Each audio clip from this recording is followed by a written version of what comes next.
Hi, my name is Michelle Dunbar, and I am the Interim Nursery Director here at Mililani Baptist Church.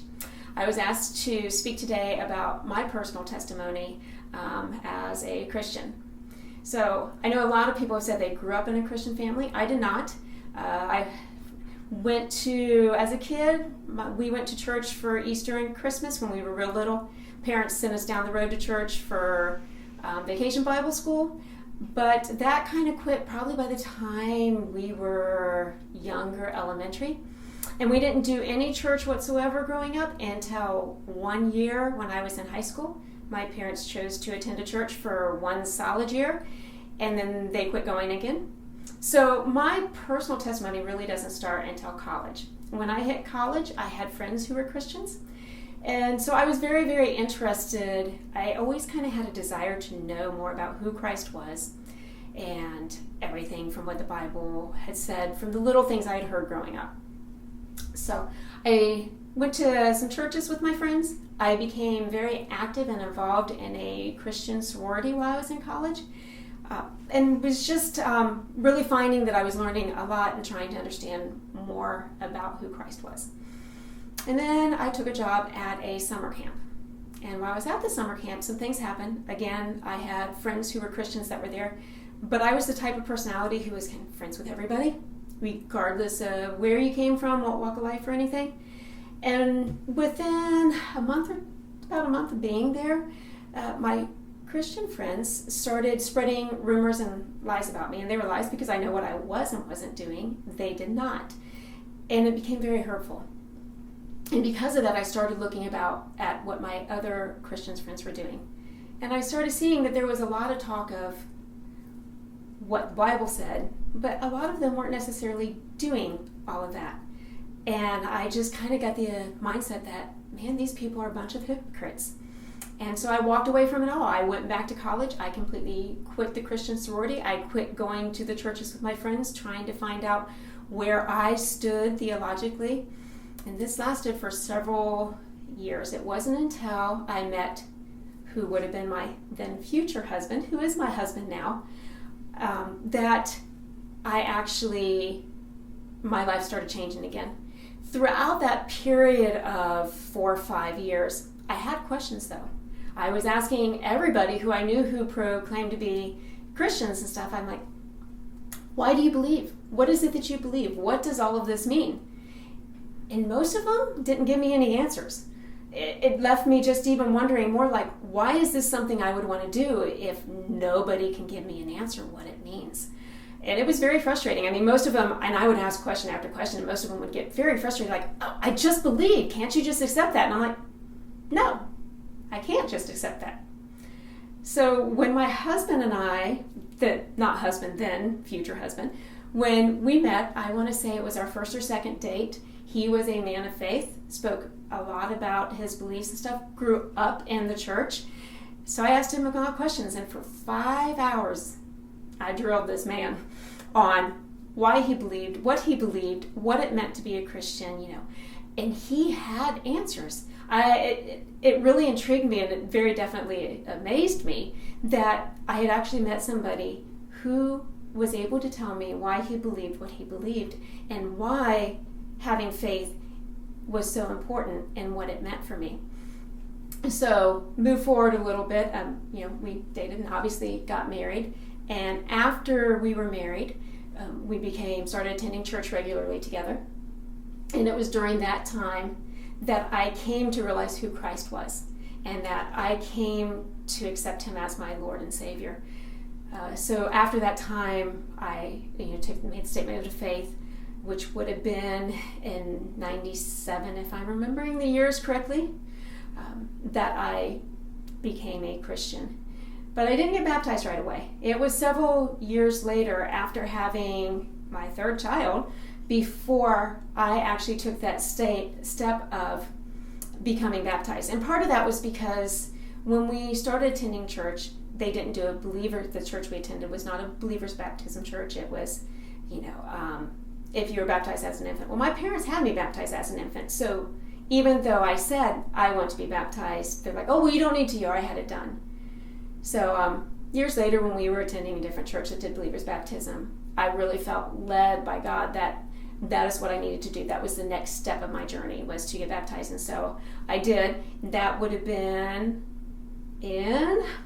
that would have been about 2004 when I was officially baptized as a Christian. And from there, God has been working extremely hard in my life.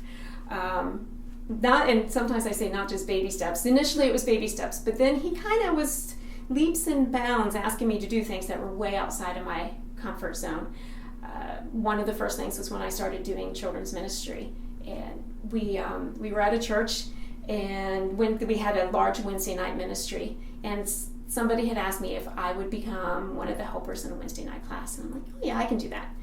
Well, that was their last year of doing it, and they were seeking somebody to step up, and it was one of those, God telling me, Michelle, I want you to step up. And I'm like, nah, I don't have the knowledge or the wisdom. I am not prepared to do this and stuff. So I didn't say anything, and he kept nudging me, and I kept saying, no, you want somebody else.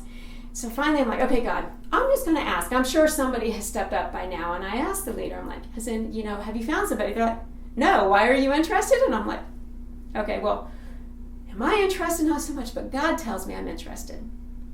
And so I stepped up, and I became the leader the very next year. And God definitely has a sense of humor, because somebody who had never led any type of group like this, had done minimal work with this particular age group. He went from having us have 20 to 30 kids on Wednesday night to we grew to 60 plus kids on Wednesday night in my class. It was a struggle, and it was a struggle because I had a lot of new teachers. But let me tell you, God worked in me so much during that year in my faith, in turning and trusting in Him and what He was able to do through my life. Somebody who did not grow up in the church, somebody who felt like a new believer herself, was able to work with these kids and have them to the point they desired to be there, that we grew so much and they kept coming to the class to be there and to learn more, and to be able to teach the adults who were there how to work with kids this age and how to deal with the issues that come when you have 60 plus kids in one room trying to teach them. So from there, I continued to work in children's ministry, and because we're a military family, my husband is a chaplain himself, which obviously that has nothing to do with me, other than never, if you would have ever asked me if I would be a chaplain's spouse, would I be one? That's not anything that ever crossed my mind. And here I am supporting spouses who are in the military, Christian and non-Christian, and I'm able to reach out to them and take what I've learned who Christ is, and to love on them and to share experiences with them. Some of them to the point of getting them to go to church, and some of them not, but still able to minister to them. And God continuously just grows me and molds me in ways that I never thought would be. Once I started teaching kids, I've loved teaching kids. My degree's in education, so that's an easy thing, but I've always been very leery of teaching adults, because I always fear that adults are a lot more judgmental and critical of what you do than kids. And God very slowly worked on me in that over many years by having me attend women's Bible studies and just asking me to cover a class here and there, or to take a small group and lead that small group in the Bible study.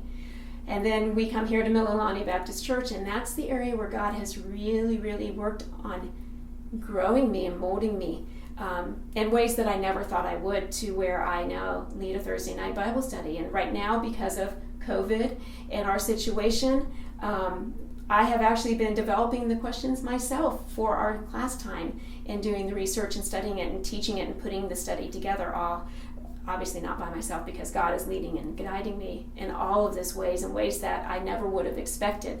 Even to when I go to answer the study questions myself, I'll look at one and say, I don't remember writing that. I'm like, well, obviously God does, and He's the one that led me to write, to do those questions. But in the end, I guess what I would want to say to you is that once you become a believer, and it doesn't matter whether you grew up in the church, and so it's just something you've always been and you've always known, or you're a latecomer like me, who really didn't accept Christ until after I was married, God always will work in you and transform you. And whether you're a new believer or somebody who grew up and have all the knowledge in the world, there's always a place that God's going to put you where he's going to use you to serve him, because that's what we're called to do. And the one thing I will leave you with is based on my story and the fact that, yes, I said that I realized these people were hypocritical. Growing in faith, I realized that nobody's perfect. Everybody sins. And so even people who attend church are that way. And so there are some who people call hypocritical who are in the church, but there are so many more who are not. And so to be open-minded about that, and when you look at people, not to judge, but also to look at your own life and say, am I leading a life that somebody might call I'm being hypocritical? And because being hypocritical, as with me, can turn people away from Christ. Because that's what happened to me for 5 years, where I wasn't walking, I wasn't studying, I was asking questions, but that's all I was doing. And the other thing that I would say is, as a Christian, we are told that we are to have an answer at any time for why we believe what we believe. For 5 years, I asked people, why do you believe what you believe? And people couldn't give me answers. And so it's very important that as Christians, we be able to ask those questions of ourselves. Why do I believe what I believe? What is it that Christ has done for me that proves to me who he is? What is it the Bible has told me that shows me who he is? And we need to be able to tell other people about that, because that's how we spread who Christ is. That's how we share it with others. And that's how we glorify God. We need to make sure that what we say and how we act is glorifying to him and not off-putting to who he is. Luckily, I was very blessed that I met a man who had answers to those questions and showed me who Christ was because of what he had done in his own life, and then has brought me to him, and now has worked in my life to make me who I am today. Thank you for listening to my testimony. Hopefully somebody was touched by it, and have a great day.